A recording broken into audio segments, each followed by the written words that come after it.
Just up the coast from Ventura, about 30 miles, is the Queen of the California Missions, the Santa Barbara Mission. They say that it is called the Queen of the Missions because of its size and beauty. Standing here today, you can certainly see how beautiful it is, and you can imagine what it must have been like over 200 years ago when the mission was founded. The Santa Barbara Mission was founded in 1786 by Father Ferdinand Francisco de Lozman, who was the successor to Father Serra, and it was the 10th mission to be founded by the Spanish Franciscans. Back then, this area was inhabited by the Chumash Indians, and many Chumash descendants still live in this area today. The original purpose of the mission was to introduce Christian faith to the Chumash. The Franciscans and the Chumash worked together to build buildings and develop agriculture.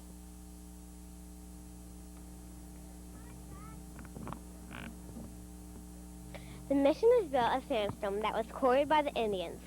All of the materials used to build the missions are native to this area, except for the large wooden beams inside the church, which may have come from the islands or Monterey. It is the only mission with two similar bell towers, and the color of the mission is just how it would have been originally. The walls of the church are about 6 feet thick and have survived many earthquakes through the years. However, the mission was rebuilt twice after the 1812 and 1925 earthquakes. Inside the church, you can see the beautiful architecture and the display of art on the walls. The paintings in the church are the largest in all of the missions. This was the first cathedral in California. It was called a cathedral because of the first bishop of California lived and died here, and he is buried in the floor of the church.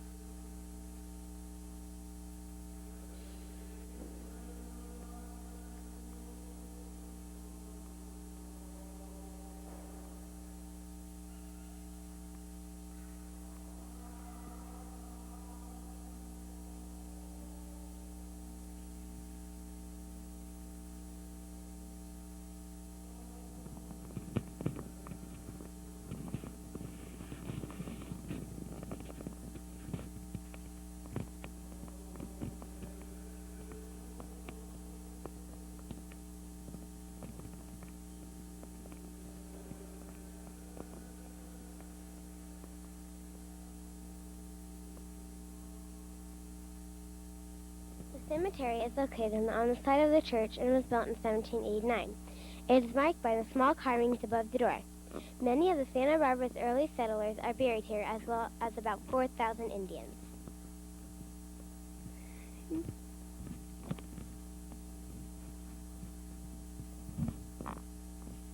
One of those Indians is Joanna Maria, also known as the Lost Woman of St. Nicholas Island.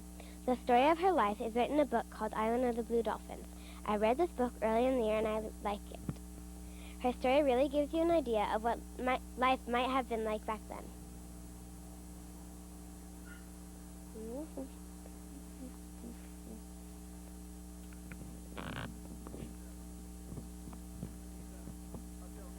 The Santa Barbara Mission is a very interesting place for so many reasons. The museum shows so many authentic artifacts from the early years of the mission. It must have been a busy place with all the activities like laundry, gardening, building, and cooking.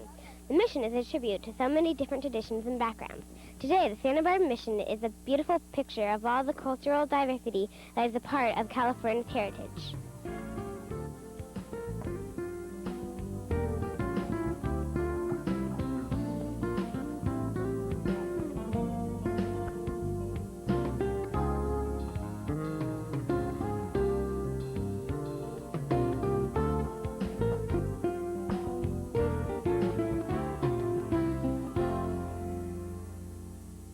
They say that it is called the Queen of the Missions because of its size and beauty. Standing here today, you can certainly see how beautiful it is.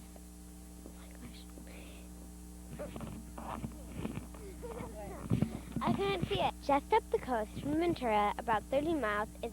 Wait, hold on. Okay. Just up the coast from the Ventura...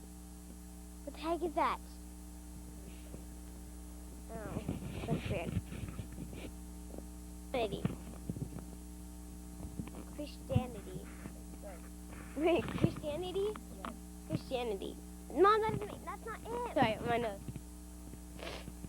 Okay. Inside the church, you can see the beautiful... Is that word architecture? Our cathedral because of the first bishop of California lived and died here, and he is buried in the church floor of the church. And he's buried in the church floor. Culture diversity that is a part of California's heritage. Is a beautiful picture of all the culture diversity that is a part of California's heritage.